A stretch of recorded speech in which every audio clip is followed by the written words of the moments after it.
오늘 주신 말씀 사도행전 9장 26절에서 31절, 사도행전 9장 26절에서 31절 말씀입니다. 다 같이 한 목소리로 6구절 함께 읽겠습니다.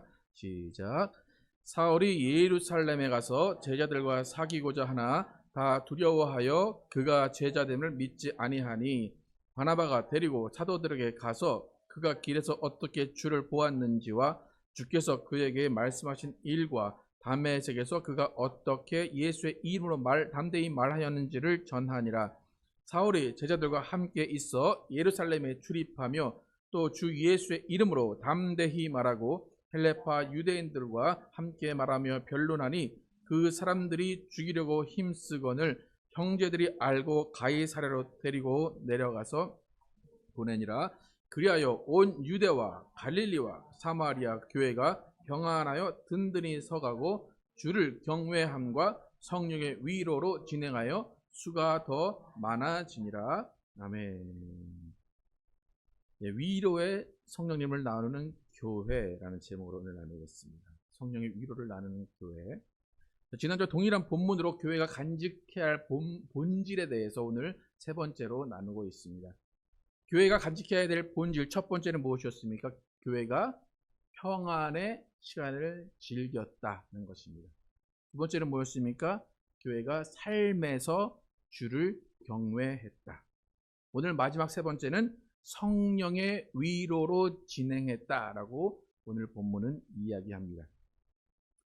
성령의 위로로 진행했다라는 것을 영어 성경에 보면 encouraged by the Holy Spirit이라고 나와요. 그러니까 encourage 됐다, 격려받았다, 예수님께서 성령께서 위로하셨다라는 의미로 해석할 수가 있습니다. 예수님을 대할 때는 존경, 두려움으로 대했습니다. 그런데 그 존경으로 대하는 그 가운데 성령께서는 위로하심을 주셨습니다. 우리가 잘 읽었듯이 초대교회는 분명히 평안이 넘쳤습니다. 주를 경외했습니다. 어쩌면 아무 문제가 없었을 수도 있었습니다. 그러나 그럼에도 불구하고 그들에게는 성령님의 위로하심이 필요했습니다. 아무리 평안하고 기쁜 삶이라고 할지라도 모든 사람에게는 격려가 필요하고 위로가 필요합니다. 우리가 잘 알듯이 예수님께서 하늘로 올라가시면서 제자들에게 성령을 보내주시겠다 말씀하셨어요. 성령을 우리에게, 제자들에게 보내주신 가장 근본적인 나타난 이유는 예수님의 증인이 되기 위해서 성령을 보내주시겠다 말씀하셨습니다. 예수님 말씀처럼 성령이 오셔서 예루살렘과 유대와 사마리아 땅 끝까지 이르러 교회가 생겨났고 교회의 수가 증가했습니다. 교회의 숫자가 증가했다라는 것은 어떤 결과로 나타난 일입니다. 이렇게 교회의 수가 증가하는 결과는 어떤 과정을 통해 나타났느냐? 성령의 위로하심과 주를 경외함과 평안을 나누는, 즐거움을 나누는 그런 평안함 가운데 교회의 수가 증가한 결과로 나타난 것입니다. 이렇게 성령이 교회와 함께 하셨는데 어떻게 성령이 교회와 함께 하시고 어떻게 일하셨기에 교회가 이렇게 주를 섬기며 평안히 숫자가 늘어났는지, 오늘 성령의 일하심, 성령이 어떻게 일하셨는지, 또 특히 성령의 위로하심은 무엇인지에 대해서 함께 몇 가지로 나누어서 살펴보겠습니다. 첫 번째는 성령님은 결과가 아닌 과정을 보게 하신다는 것입니다. 성령님은 결과가 아닌 과정을 보게 하신다. 교회의 수가 늘어났다라는 결과는 성령님이 함께 하시고 위로하시는 과정을 통해서 나타났습니다. 우리는 모든 일들 가운데 과정이 있고 결과가 있습니다. 근데 보통 과정을 더 중요하다고 생각합니까? 결과를 중요하다고 생각합니까? 보통 사람들은 결과를 중요하게 생각을 합니다. 연습 때 아무리 연습을 잘하고 아무리 연습 때 퍼펙트하게 했을지라도 실전의 결과물이 좋지 않으면 그 사람은 실력이 없다라고 평가를 받을 수밖에 없습니다. 세상의 모든 일은 결과를 봅니다. 결과가 좋게 나와야 그것이 평가의 기준이 됩니다. 그렇다면 성경은 어떻게 가르칠까요? 성경은 결과가 중요하다 가르칠까 아니면 과정이 중요하다라고 가르칠까? 성경에서 가르치는 가르침은 우리의 인생의 모든 과정은 우리가 계획을 세우고 우리가 그 과정 가운데 있지만 모든 결정, 모든 결과는 누구의 손에 달려있다고 말합니까? 하나님의 손에 달려있다 말합니다. 잠언 16장 1절에 3절 세 번역으로 함께 읽어보겠습니다. 1절에 3절 16장 시작. 계획은 사람이 세우지만 주님께서 하신다. 사람의 행위는 자기 눈에는 모두 깨끗하게 보이나 주님께서는 속마음을 꿰뚫어 보신다. 내가 하는 일을 주님께 맡기면 계획하는 일이 이루어질 것이다. 계획은 사람이 세우지만 결정은 주님께서 하신다. 범사의 주를 인정하고 주님께 나가면 모든 것들을 다 알아서 해주신다라는 거죠. 이게 뭐 계획을 세우지 말라는 게 아니에요. 무시하라는 것이 아니라 계획을 세우고 그 과정 가운데 노력을 해야 하지만 최선을 다해야 하지만 거기까지가 우리의 일이고 결과는 하나님의 몫이라는 것입니다. 어떤 누구도 결과를 알고 인생을 사는 사람이 없습니다. 어떤 누구도 결과를 알고 신앙생활을 하는 사람이 없습니다. 그냥 결과를 기대할 뿐이지 결과를 알고 사는 사람은 아무도 없습니다. 그렇기 때문에 인생이 힘들고 신앙생활도 힘든 겁니다. 왜요? 결과를 모르면서 해야 되기 때문입니다. 우리가 결과를 알고 이렇게 하면 천국에 가는 거고 이렇게 하면 상급을 얼마를 받고 이렇게 하면 어떻게 예수님을 만나고 결과를 잘 알고 있으면 계산기 두드려서 딱 떨어지는 식으로 우리가 생활을 할 수 있다면 참 쉬울 텐데 그저 우리는 충성을 다하라, 믿음을 보여라, 그냥 과정 가운데 결과를 그냥 기대할 뿐으로 나가기 때문에 우리는 신앙생활과 또 이 생활이 힘듭니다. 그러니까 우리는 핑계 댈 수도 없고 그냥 하나님이 이렇게 됐다, 이런 결과를 너희가 받아들여라 라고 하면 어쩔 수 없이 받아들일 수밖에 없습니다. 그리고 한국 교회의 장점이자 가장 또 근본적인 문제는 뭐냐면 결과를 알고 있는 듯 하게 신앙생활을 하는 것입니다. 많은 사람들이 이렇게 하면 천국 가 라고 이야기합니다. 이렇게 하면 신앙이 좋은 거야, 이렇게 하면 신앙이 나쁜 거야, 이렇게 하면 천국에 상급이 많어 라고 결과를 이미 알고 있는 듯하게 신앙생활을 하고 있습니다. 그것이 때로는 장점이 되지만 단점은 뭐냐면 자칫 내가 하나님보다 앞설 위험이 있다는 것입니다. 여러분, 정답을 아는 듯하게 신앙생활하는 대표적인 예가 뭐냐면 내가 응답을 정해놓고 기도를 합니다. 하나님, 내가 이것을 원합니다, 이렇게 해 주십시오 라고 응답을 딱 정해놓고 기도를 합니다. 그리고 내가 계획을 세우고 기도 열심히 해서 응답이 되면 내가 하나님께 이렇게 기도해서 응답이 됐구나 라고 생각을 합니다. 여러분, 우리 입장에서는 기도의 과정이 중요할까요? 기도의 결과가 중요할까요? 어떨까요? 시편 118편 5절 함께 한번 읽어보겠습니다. 시작. 내가 고통 중에 여호와께 부르짖었더니 여호와께서 응답하시고 나를 넓은 곳에 세우셨도다.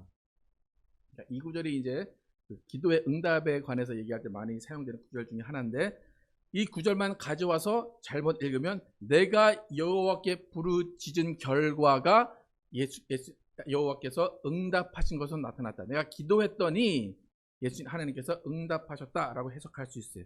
그런데 118편 전체를 보면 그런 의미가 아니에요. 다윗의 부르짖음은 정말 고통스러운 부르짖음이에요. 그렇게 부르짖었어요. 고통스럽습니다. 죽겠습니다. 부르짖었더니 나를 넓은 곳에 세우셨도다. 그러니까 이때는 대적이 사방 가운데 깔린 순간이에요. 그러니까 어떤 기도를 했겠습니까? 저 대적을 없애주십시오. 그러니까 기도의 내용 가운데는 저 대적이 없어질 것입니다, 그렇게 없어질 것입니다 기도를 막 해요. 근데 마지막에 다윗이 고백하는 고백은 뭐냐면 하나님 여호와여, 내가 겨우 죽지 않고 살아있게 하심을 감사합니다. 그 고백을 합니다. 대적이 물러가게 하심을 감사합니다가 아니라 겨우 목숨 하나라도 부지할 수 있게 하심을 감사합니다 라고 고백합니다. 그러면서 나오는 가장 중요한 말은 뭐냐면 건축자의 버린 돌이 집 모퉁이 돌이 되게 하심을 감사합니다라는 거예요. 다윗의 기도는 이거였어요. 건축자의 버린 돌이 아니라 건축자가 정말로 나를 기휘 사용할 수 있게 해주십시오 라고 했을 거예요. 그런데 결국 건축자는 버렸어요. 그런데 어떤 반전이 일어났습니까? 건축자의 버린 돌이 집의 모퉁이돌, 주축돌이 되었다는 겁니다. 그러니까 우리의 기도는 이 방향으로 기도하지만 하나님의 응답은 반전을 이루는 그것을 고백하는 것이 다윗의 고백입니다. 또 기도 응답에 자주 인용되는 구절이 또 하나 있습니다. 예레미야 33장 3절 함께 읽겠습니다. 시작. 너는 내게 부르짖으라. 내가 내게 응답하겠고 내가 알지 못하는 크고 은밀한 일을 내게 보이리라. 이것을 통해서 우리는 조목조목 기도한다고 해요. 우리가 기도 제목 구체적으로 정해놓고 기도를 해야 응답받는다, 그렇게 이야기합니다. 그래서 우리는 이 구절을 통해서 많은 응답을 받고, 내가 이렇게 기도했더니 이렇게 응답이 해주셨다라고 간증을 합니다. 그런데 중요한 것은 뭐냐면, 이렇게 인생이 우리가 기도한 대로 응답받는 것들이 있습니다. 근데 지금 내가 기도해서 응답을 받았어요. 그럼 우리의 인생이 그거로 끝인가요? 그 이후의 인생이 또 있어요. 그리고 우리가 기도 응답 받은 그것에 의해서 아무 일 없이 쭉 가면 좋겠지만, 그 응답을 받았음에도 불구하고 그 이후로 상상할 수 없는 또 다른 일들이 뻥뻥 터집니다. 스펙타클한 인생이 생깁니다. 그러면 더 큰 제목이 생겨서 또 그렇게 또 기도를 하겠죠. 그럼 또 응답을 받고 또 그 가운데 감사하며 나갑니다. 근데 그 가운데 우리는 어떻게 얘기하냐면, 이 기도 응답이 축복인가 저주인가 라고 생각을 합니다. 또 하나님이 응답하셨는데 왜 이런 일이 또 벌어지지? 라고 생각을 합니다. 이렇게 하소연을 하는 이유는 뭡니까? 그 이유는 뭐냐면, 이 구절 가운데 절반만 내 구절로 받아들인 거예요. 너는 내게 부르짖으라. 내가 내게 응답하겠고, 거기까지만 듣고 내가 기도하면 응답해 주시는구나, 감사합니다 했어요. 근데 중요한 건 그 뒷구절이에요. 뒷구절부터 읽을까요? 내가 알지 못하는, 거기부터 읽어볼까요? 시작. 내가 알지 못하는 크고 은밀한 일을 내게 보이리라. 그래, 네가 기도한 거 응답 다 해줄게. 근데 그 다음에 뭐라고 그러세요? 내가 알지 못하는 크고 은밀한 일을 내게 보이리라, 이렇게 말합니다. 그러니까 네가 기도한 거 다 응답해 줄 텐데 그 다음에 네가 알지 못하는 크고 은밀한 일들이 뻥뻥 터질 거야. 내 계획대로 할 거야. 내 결과를 네가 보게 될 거야. 그렇게 말씀하십니다. 그러니까 중요한 것은 뭐냐면, 지금 이 순간에 내가 기도해서 응답받는 것으로 끝나는 것이 아니라는 것입니다. 그것은 과정이라는 거예요. 우리는 그것이 결과로 알고 있는데 그것은 과정이고, 결과는 누가 갖고 계세요? 하나님이 가지고 계신 거예요.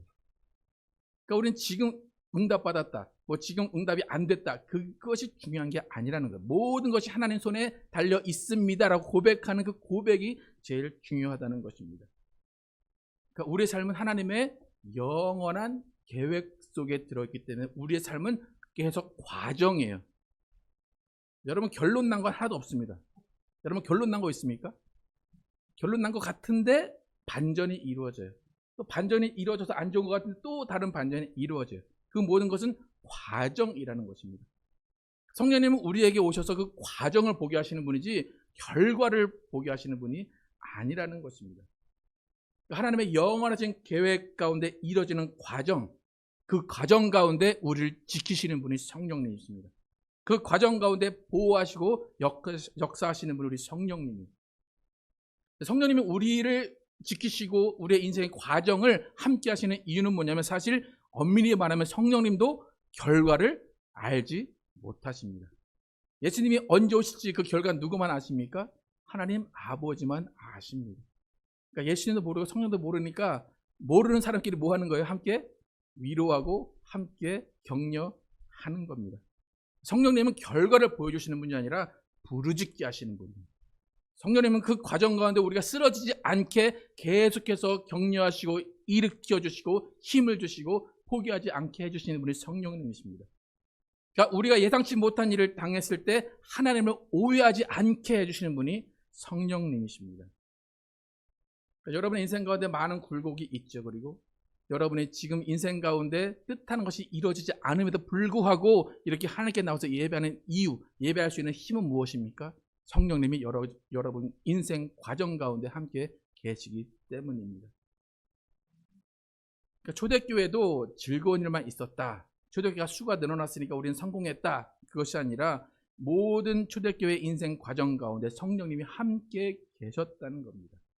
그래서 오늘 초대교회의 고백은 뭐냐면 성령이 역사했다, 성령이 어떤 이적을 베푸셨다, 그것이 아니라 성령이 위로하셨다라고 고백하는 거예요. 그래서 성령의 위로로 우리가 버티고 있습니다.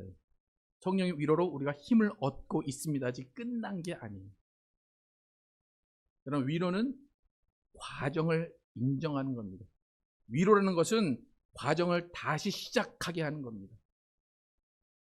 여러분, 위로가 어떨 때 필요할까요? 어떨 때 여러분 위로가 필요하다고 생각하십니까? 실망스러운 결과를 받았을 때 위로가 필요한 거예요. 그러면 실망스러운 결과를 받아들였을 때 가장 내 마음에 와닿는 위로는 뭘까요? 시험에 한번 떨어졌어요. 그러면 그 다음에 우리에게 가장 마음에 와닿는 위로는 뭡니까? 너 한번 떨어졌어? 끝이야. 넌 안 돼. 그게 위로일까요? 괜찮아. 이 결과 아무것도 아니야. 넌 다시 할 수 있어. 또 할 수 있어. 그러니까 실망스러운 결과를 받았을 때, 또 우리가 실망스러운 모습을 봤을 때 성령님은 우리 안에서 넌 할 수 있어. 넌 다시 일어날 수 있어. 넌 계속해서 이 과정을 가야 돼 라고 하시는 분이 우리 성령님이십니다. 그것이 위로예요. 그러니까 우리 삶을 포기하지 않게 하시는 분이 성령님이시라는 거예요. 그러니까 우리는 성령님을 어떻게 이해하냐면 우리 삶을 성공시켜 주실 분으로 이해해요. 그 능력으로 나를 좀 성공시켜 주세요. 내 눈을 뜨게 하셔서 뭘 보게 해주세요. 우리 그 결과를 구하는데 성령님은 그 결과를 주시는 분이 아니라 야, 안 돼도 계속해봐. 계속해서 너는 할 수 있어 라고 위로를 해주시는 분입니다. 그러니까 여러분, 성령님 생각할 때 성령님의 일하심의 본질은 능력이나 이적이 아니에요. 성령님의 일하심은 위로하심이에요. 그러니까 여러분이 성령을 만났을 때 위로를 받으시기를 축복합니다. 성령의 본질은 여러분과 함께 하셔서 여러분을 계속해서 일으켜 주시는 것입니다. 성령의 위로는 끝이 아니라고 알려주시는 거예요. 그러니까 우리는 죽을 때까지 성령님과 함께 최선을 다해서 신앙생활을 해야 하는 것임을 기억하시기 바랍니다. 이렇게 성령님께서 우리에게 다가오셔서 계속해서 위로하심으로 일하시는데, 그러면 성령님의 위로하심은 어떻게 진행이 될까? 두 번째, 성령님은 함께 계심으로 위로해 주십니다. 요한복음 14장 16절 17절 함께 한번 읽어보겠습니다. 시작. 내가 아버지께 구하겠으니 그가 또 다른 보혜사를 너희에게 주사 영원토록 너희와 함께 있게 하리니 그는 진리의 영이라. 세상은 능히 그를 받지 못하나니 이는 그를 보지도 못하고 알지도 못함이라. 그러나 너희는 그를 아나니 그는 너희와 함께 거하시며 또 너희 속에 계시겠습니다. 예수님도 자신의 보혜사라고 하는 또 다른 보혜사를 보내주신다고 합니다. 이때 보혜사의 의미는 헬라어로 파라클레토스인데 영어로는 comforter, encourager, the challenger, the helper. 그러니까 변호사, 위로자, 격려자, 도전하게 해주는 자라는 의미입니다. 그러니까 보혜사라는 뜻 자체가 능력을 얘기하는 게 아니에요. 이적을 얘기하는 게 아니에요. 보호해준다, 격려해준다, 위로해준다라는 거예요. 그러니까 예수님께서 성령을 보내주겠다 할 때의 그 의미는 너를 위로할 자를 보내주겠다는 거예요. 그러니까 이때 이 말씀을 어느 때 하셨냐면 제자들이 예수님이 야, 나 좀 있으면 하늘에 갈 거야 그랬어요. 그러니까 제자들이 의기소침해졌어요. 예수님 가시면 어떻게 가지 마세요. 그러니까 예수님이 내가 가도 너희에게 이런 분을 보내줄 거야. 나보다 더 일 잘하시는 보혜사를 보내줄 거야 라고 말씀하시면서 이 말씀을 하신 거예요. 그러니까 성령을 보내주시겠다는 것은 능력이나 이적을 위해서가 아니라 영원히 너희와 함께 계실 분을 보내주겠다라는 것입니다. 사도행전은 뜨거운 성령의 역사라기보다는 성령의 위로하심을 경험한 역사라고 보시면 됩니다. 여러분, 우리가 찬양할 때도 부흥의 불길 다시 타오르게 하소서 이야기하잖아요. 부흥의 불길 다시 타오르게 하소서. 근데 사실 부흥의 불길이 다시 타오른 것보다 성령이 영원히 함께 계심을 경험하는 것이 더 중요합니다. 여기 이곳에 계신 분들 다 불같은 사랑 경험해 보셨죠? 그죠? 불같은 사랑 다 해보셨죠? 지금 다 불같으십니까? 어떻습니까? 다 어떻게 됐어요? 네. 그 사랑 다 어디 갔는지 몰라요. 식어졌어요. 불타는 사랑이 중요한 것이 아니라 영원히 함께 있는 사랑이 더 중요한 겁니다. 또 영원히 함께 있을 수 있는 사람은 또 없습니다. 그렇기 때문에 우리에게 중요한 것은 성령님만이 영원히 우리와 함께 하신다는 것입니다. 성령님이 어떤 우리의 모습을 보고 항상 함께 하실까요? 뜨겁게 열정적으로 막 기도하고 그렇게 하는 모습 가운데 함께 계실까요? 그게 아니라 꺼져가는 등불 끄지 아니하시는 분이 하나님이고 성령님이십니다. 희미한 불꽃 가운데 계속해서 바람 정도 조금씩 불어주시면서 함께 계시는 분이 우리 성령님이십니다.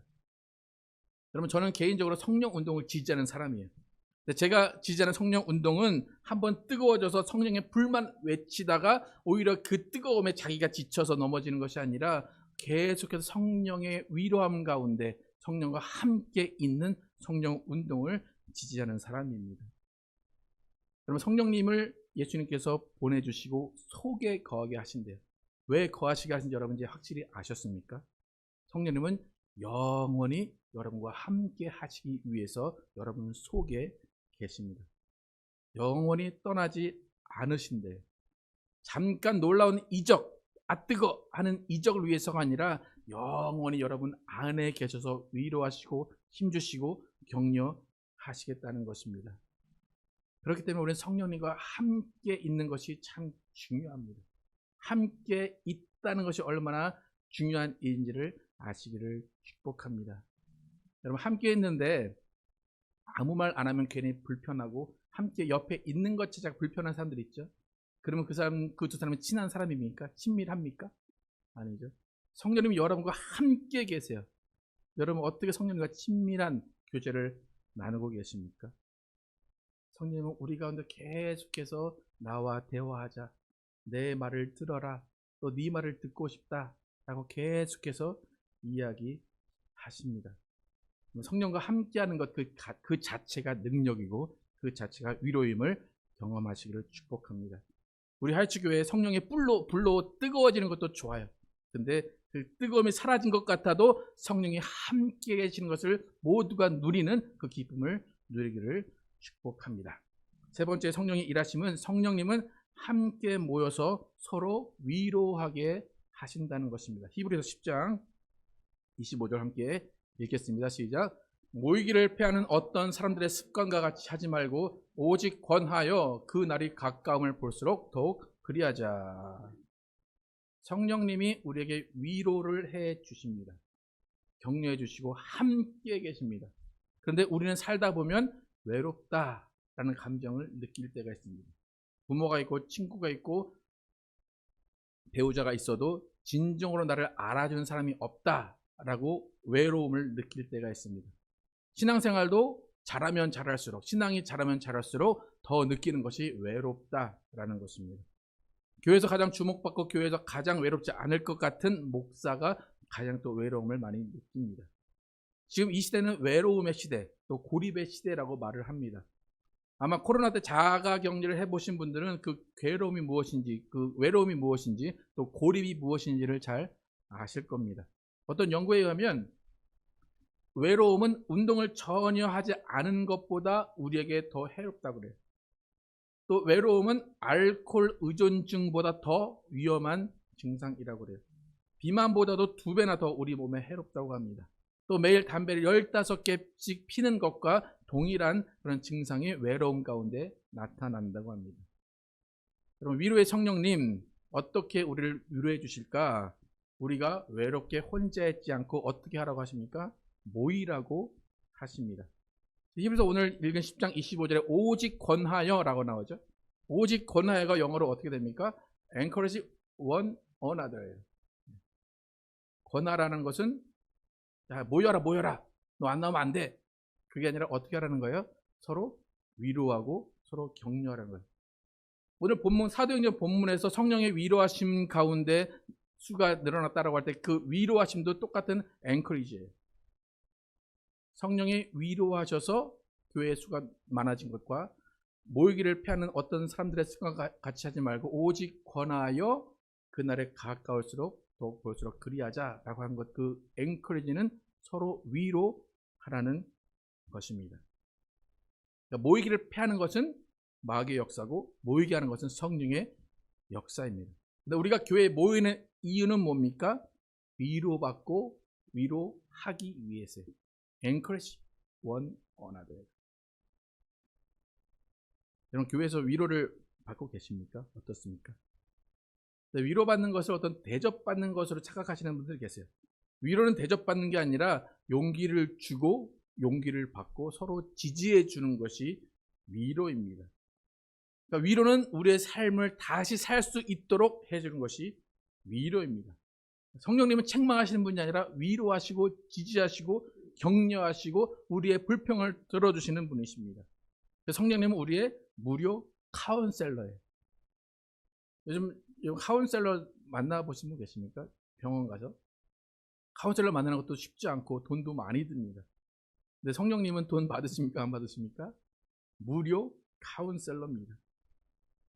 우리 성령님과 함께 있어서 위로를 받아야 하는 사람입니다. 그런데 성령님이 함께 계신 그 위로가 교회 가운데, 모임 가운데 넘쳐나야 한다고 분명히 이야기하고 있습니다. 서로 위로하라 라는 것은 서로 들어주라는 거예요. 서로 위로하고 서로 감싸주라는 것입니다. 성령님이 우리를 위로해 주신다 그러죠. 근데 제가 이 설교를 쓰면서 성령님도 위로가 필요하지 않을까라는 생각을 했어요. 왜? 우리 안에 성령님이 계시잖아요. 성령님이 대부분 성경에 뭐하고 계시다고 나올까요? 우리 안에서 한탄하시고 우리 안에서 근심하신다고 그래요. 얼마나 외로우실까? 그럼 여러분 성령님의 외로움을 덜어드리려면 여러분 어떻게 해야 돼요? 성령님의 음성을 들어드려야 돼요. 네. 성령님, 여러분 성령의 음성을 좀 들어드리고 계신가요? 성령님 일로 나오셔서 한번 저랑 말씀 좀 하시죠. 그렇게 하시나요? 아니면 여러분 다다다다다 여러분 말씀하시고 문 딱 닫고 나가시나요? 어떠시나요? 그럼 성령님을 좀 위로해 주시기를 축복합니다. 여러분도 위로받으시고 위로할 수 있는 방법은 서로 들어주는 것입니다. 여러분 목사가 이렇게 앞에서 말하잖아요. 제가 지금 거기 30분이 넘어가고 있는데 여러분 한마디 안 하고 듣고 계시잖아요. 그죠? 목사는 말하는 직업인 줄 아시는 목사님들이 많은데 사실 목사는 듣는 직업입니다. 그래서 이제 제가 주로 주중에 여러분들 만나면 제가 말하는 거 맞나요? 주로 제가 다 듣고 있죠. 그죠? 네, 그러면 여러분도 그렇게 얼마나 듣는 게 힘들까? 근데 사실 힘들지 않아요. 왜요? 그 듣는 가운데 제가 또 위로를 받고 제가 힘을 얻기 때문에 듣고 있는 겁니다. 그럼 다른 사람들의 이야기를 한번 들어보시기 바랍니다. 들으면서 공감하시고 여러분 스스로도 그 말 가운데 위로를 받으시기를 축복합니다. 그러니까 듣는 가운데 위로를 받아야지 말하는 거로 스트레스 푸는 사람들 성령의 위로를 한 번도 경험하지 못한 사람입니다. 그러면 듣는 것으로 위로를 받으시고 듣는 것으로 여러분 가운데 평안이 넘치기를 축복합니다. 이것이 서로 권하예요. 서로 권하여. 서로 권하여는 서로 위로하여, 서로 격려하여, 그래서 모이기에 힘쓰라라는 것입니다. 여러분, 저희가 건축을 하는 이유는 단 한 가지예요. 왜 건축을 할까요? 좀 쉽게 모이기 위해서. 허락받고 모이지 않고 그냥 우리 마음대로 편할 때 모이기 위해서 건축을 하려는 것입니다. 근데 모여서 뭐 해야 돼요? 들어줘야 돼요. 서로 위로해야 되고 서로 격려해야 돼요. 교회 전화 때니 교회 조금 할 때는 싸우지 않았는데 교회 전화 때는 교회 새로운 건물 가서 싸우고 있으면 건물을 부셔뜨리는 게 나아요. 네. 새로운 건물에서 우리는 서로 권하여, 서로 위로하여, 서로 격려하여 교회를 세우는 여러분과 제가 되기를 예수의 이름으로 축복합니다.